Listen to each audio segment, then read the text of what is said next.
હવે પૂર્વ મોન્સૂનની એક્ટિવિટી શરૂ થશે. હજુ પણ રાજ્યના ભિન્ન ભિન્ન ભાગમાં વરસાદ થશે. કેટલાક ભાગમાં હજુ પણ ભારે વરસાદ થશે. તારીખ 12મી સુધી લગભગ ઉત્તર ગુજરાતના કેટલાક ભાગમાં ભારે વરસાદ થવાની શક્યતા રહેશે. તારીખ 13મી તારીખમાં પણ કોઈ કોઈ ભાગમાં વરસાદ થશે. ત્યારબાદ તારીખ 15, 16 ને 17માં ભિન્ન ભિન્ન ભાગોમાં રાજ્યના વરસાદ થશે. જેમાં લગભગ ઉત્તર ગુજરાતના ભાગો, મહેસાણાના ભાગો, જામનગરના ભાગો, કચ્છના ભાગો અને પશ્ચિમ સૌરાષ્ટ્રના ભાગોમાં અને અમરેલીના ભાગોમાં વરસાદ થવાની શક્યતા રહેશે. સુરેન્દ્રનગરના ભાગમાં પણ વરસાદ થવાની શક્યતા રહેશે. પરંતુ ઉલ્લેખનીય છે કે તારીખ 17થી ગરમી વધશે અને મહત્તમ ઉષ્ણતામાન કોઈ કોઈ ભાગમાં 39 ડિગ્રી કે 40 ડિગ્રી સેલ્સિયસ જેવું થવાની શક્યતા રહેશે. જેમાં મધ્ય ગુજરાતના ભાગોમાં મહત્તમ તાપમાન લગભગ 39-40 ડિગ્રી સેલ્સિયસ જેવું રહેવાની શક્યતા રહેશે. મહેસાણાના ભાગોમાં પણ 39-40 ડિગ્રી સેલ્સિયસ જેવું રહેવાની શક્યતા રહેશે. દક્ષિણ ગુજરાતના ભાગોમાં 33-34 ડિગ્રી સેલ્સિયસ જેવું રહેવાની શક્યતા રહેશે. પશ્ચિમ સૌરાષ્ટ્રના ભાગોમાં 33-34 ડિગ્રી સેલ્સિયસ જેવું મહત્તમ ઉષ્ણતામાન થવાની શક્યતા રહેશે. કચ્છના ભાગોમાં પણ 35-37 ડિગ્રી સેલ્સિયસ જેવું થવાની શક્યતા રહેશે.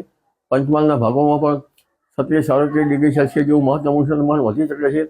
એટલે હવે ભેજ અને ઉકળાટ સાથે તારીખ 15 બાદ ગરમી વધતી જશે. તારીખ 17મીથી ઉકળાટ અને ગરમીનું દોર વધુ રહેશે. પણ ઉલ્લેખનીય છે કે તારીખ 15, 16, 17, 18માં હજુ ભિન્ન ભિન્ન ભાગોમાં વરસાદ થવાની શક્યતા રહે છે. અને ત્યારબાદ રોહિણી નક્ષત્રનો પણ વરસાદ થવાની શક્યતા રહેશે. તારીખ 28 મેથી 4 જૂન વચ્ચે રોહિણી નક્ષત્રનો વરસાદ કોઈ કોઈ ભાગમાં થવાની શક્યતા રહેશે. અને આ વરસાદ લગભગ ઘણો ભાગમાં સારો છે. આ વખતે ચોમાસું વહેલું આવવાની શક્યતા રહેશે.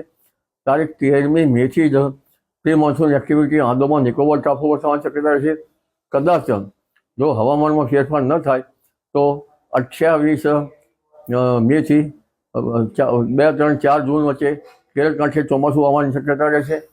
પરંતુ હવે ધીરે ધીરે વરસાદની શક્યતા પણ વધશે અને લગભગ 24-25 મેથી 4 જૂન વચ્ચે અરબ સાગરમાં હલચલ શરૂ થશે. લો પ્રેશર થવાની શક્યતા રહેશે અને આ લો પ્રેશરના કારણે કદાચ ચક્રવાત થાય તો પણ વરસાદ થવાની શક્યતા લગભગ ગુજરાતના કેટલાક ભાગોમાં રહેવાની શક્યતા રહેશે. જેમાં પશ્ચિમ સૌરાષ્ટ્રના ભાગો, કચ્છના ભાગો અને કેટલાક લગભગ જૂનાગઢ, અમરેલીના ભાગો અને સુરેન્દ્રનગરના ભાગોમાં વરસાદ થવાની શક્યતા રહેશે. તારીખ 28 મેથી 4 જૂન વચ્ચે જો રોહિણી નક્ષત્રનો વરસાદ થાય તો રોહિણી ઉત્તરતા વર્ષે તો ચોમાસું સારું આવવાની શક્યતા રહેશે. જો આમ તો વરસાદ તારીખ 19, 20, 21, 22 કૃતિકામાં થશે અને કૃતિકામાં ભારે આંધી વંટોળ સાથે વરસાદ થવાની શક્યતા રહેશે. વંટોળનું પ્રમાણ વધુ રહેશે, લગભગ 20 વધુ રહેશે. અને બંગાળના ઉપસાગરમાં પણ તારીખ 13, 14, 15 મે બાદ વાવાઝોડાની પ્રક્રિયા શરૂ થઈ જશે અને આ વાવાઝોડા લગભગ બાંગ્લાદેશ ઉપર જવાની શક્યતા રહેશે. જેના ભેજના કારણે, અરબ સાગરના ભેજના કારણે હવે ગુજરાતના ભિન્ન ભિન્ન ભાગોમાં પ્રી મોન્સૂન એક્ટિવિટી શરૂ થવામાં હશે અને લગભગ વરસાદ પણ થશે. જી.